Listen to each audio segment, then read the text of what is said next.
Welcome back once again. Now let's look at another example of change of subject. So we are supposed to make x the subject of y equals 5x plus 5b all over 3x plus 3a. In a situation like this, you need to make sure we make it linear. To do that, the y should multiply 3x plus 3a so that everything will be in one line. So we are now going to expand the left hand side because x that we want to make the subject of is in brackets, so pull it out of the bracket. We have 3xy plus 3ay equals 5x plus 5b. Now the x that we want to be the subject of is in both sides of the equation, so you need to group them. You may decide to group them on the left hand side or the right hand side. It doesn't make any difference. You're going to have equivalent answer. So where you choose to group them, just be careful with the signs. So here I'm going to try to push all the x's on the left hand side. So I'm going to minus 5x from both sides. So I'm going to have 3xy minus 5x plus 3ay, and that will be equals to 5b because these two will cancel out.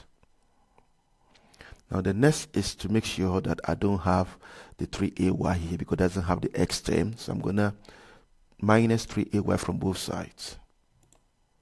So this is what I'm going to get. So I'm going to have 3xy minus 5x equals 5b minus 3a. Now, to make x the subject, I need to factor out the x on the left-hand side. So when you factor out, you're going to have 3y minus 5. Then the x will be outside the bracket equals exactly the expression you have here. And x is multiplying, bracket means multiply. So to get rid of the 3y minus 5, we divide through or both sides by 3y minus 5.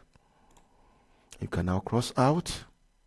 Therefore, x is exactly equals to this expression 5b minus 3a y divided by 3y minus 5. If I had grouped the x on the right hand side, you may have equivalent expression with the change of signs. So in an exam, it doesn't matter. The marking scheme will make provision for both ways.